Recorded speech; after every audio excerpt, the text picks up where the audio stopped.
Alors, c'est un ensemble de formations qui est graduel et qui justement permet de ne pas se dire oh là là c'est une montagne, ça va nous écraser et puis ça va tuer à nous toute inspiration. C'est contradictoire avec l'art-thérapie, c'est contradictoire avec la pulsion et avec l'éthique surtout. Premier niveau, c'est qu'il existe tout simplement des stages. Par exemple 3 jours de stage clown, voilà, ou de stage comment on se débrouille pour faire de l'argile. Ensuite, il y a ce que Florence appelle l'IAT, c'est-à-dire en gros ce sont des initiations à l'art-thérapie, qui sont des initiations légères, plusieurs fois par an, qui sont ouvertes à tout le monde. Le degré supérieur, c'est véritablement là une formation à pouvoir travailler l'art-thérapie en équipe. C'est une formation qui, à l'heure actuelle, existe sous une forme de formation continue, mais dont il n'est pas impossible de penser qu'un jour, elle pourrait s'articuler sous des formes peut-être plus reconnues sur le plan diplômant. Par exemple, ça pourrait être peut-être un diplôme universitaire. Puis le dernier degré, c'est le fait de créer un diplôme d'art-thérapeute indépendant, qui serait là la possibilité d'être art-thérapeute, même hors d'équipe, sans la nécessité d'être articulé dialectiquement avec l'ancrage dans une équipe, c'est-à-dire quand même une façon de pouvoir border et éventuellement sur le plan psychologique, etc., certaines des compétences qui ne sont pas forcément celles de l'art-thérapie lorsqu'elle est pratiquée comme une aide thérapeutique, un soutien thérapeutique à un ensemble plus large. On peut dire que ce diplôme d'art-thérapie, qui serait je dirais le couronnement peut-être donc d'un trajet complet de formation, c'est quelque chose qui est très très proche de la réalisation, hein, je me permets de le dire. Ça pourrait prendre la forme par exemple d'un master. Mais pour l'instant, ce sont des gros mots qui ne doivent pas écraser la réalité concrète de cette transmission, j'y insiste, qui met au premier plan l'éthique. On ne naît pas art-thérapeute, on le devient. Alors la spécificité de la TUC, c'est avant tout les raisons de sa naissance. C'est né d'un désir et d'un projet de transmettre une pratique qui elle-même est très singulière. Voilà, une pratique clinique qui a lieu ici, à Elne, dans le centre qui s'appelle l'Accueillette, et qui rassemble plusieurs approches, qu'elles soient thérapeutiques, cliniques, psychanalytiques, etc.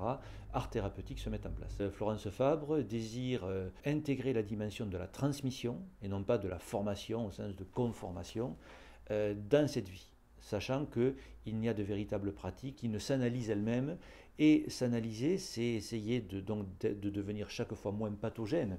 Comment peut-on assainir au maximum un milieu de façon à ce qu'il puisse devenir thérapeutique pour la plus grande diversité et la plus grande singularité des pathologies accueillies, en respectant les sujets.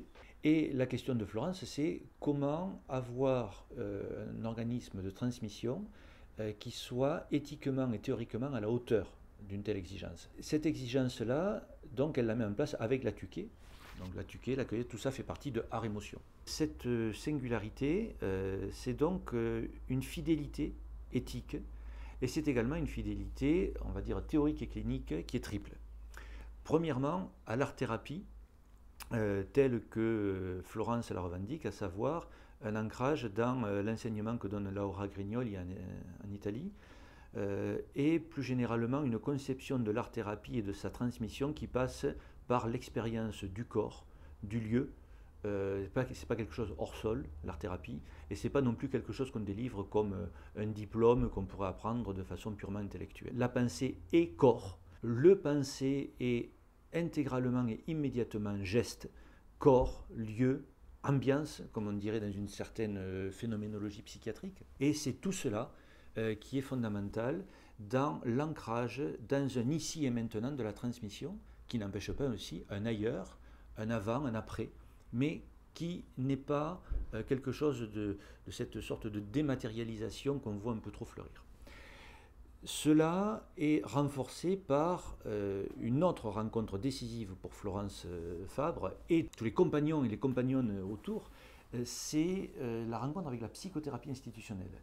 La psychothérapie institutionnelle, c'est la révolution psychiatrique du XXe siècle, née en Catalogne avec François Tosquelles, et qui est une des rares peut-être raisons d'être fier de la psychiatrie humaniste qui s'est déroulé au XXe siècle dans nos pays, et qui est de dire la folie fait intégralement partie de l'humanité. La psychopathologie, c'est l'étude des gens qui ont raté leur folie, je dirais, mais comment pouvoir tenir compte de l'humain quand on soigne des gens qui sont en souffrance psychique. Cette clinique institutionnelle, qui n'a rien à voir avec le terme d'institution au sens habituel, mais cette clinique par le milieu, elle se pose en mettant en lien trois dimensions.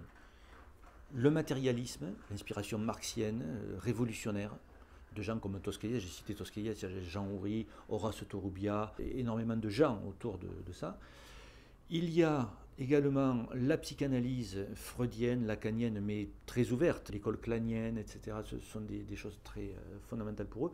Et puis, la troisième dimension, c'est la dimension de la psychiatrie concrète, on pourrait dire, et ce qu'on appelait aussi la phénoménologie psychiatrique, c'est-à-dire des penseurs et des cliniciens comme von Weizsäcker, Binswanger, des philosophes comme Henri Maldinet, et une figure très importante qui s'appelle Jacques Scott, qui a relié le champ de la clinique avec l'étude de Léopold Zondi, qui a proposé une approche pulsionnelle qui a semblé fondamentale pour justement articuler la psychanalyse, le matérialisme et la présence concrète du corps. D'où évidemment le lien particulièrement privilégié avec l'art-thérapie, et qui est déployé en particulier depuis de nombreuses années par une étude de cette dialectique pulsionnelle que l'on doit, entre autres, grâce avec Laurence, à quelqu'un comme Marc Ledoux, qui est un passeur extraordinaire justement de cette approche-là, qui tient compte de la pulsion dans toutes les dimensions de l'existence. Dimensions à la fois parfois de désastre et d'effondrement, mais également de création qui sont intimement liées, l'un ne va pas sans l'autre. Et la création, évidemment, nous ramène à l'art-thérapie. La troisième dimension, c'est l'étude proprement dite de la sémiotique, c'est-à-dire l'analyse de la logique des corps, du pensée, du langage, en deçà des mots, en deçà de la langue.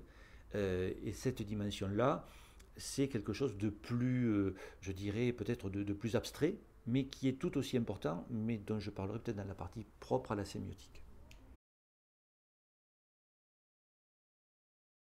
Alors ces formations, effectivement, elles peuvent impressionner là, de prime abord. En fait, pas du tout. Elles sont la reprise, je dirais, théorique, analytique, mais de choses d'une concrétude totale, d'une efficacité, parce que c'est dans la vie de tous les jours que la complexité se loge.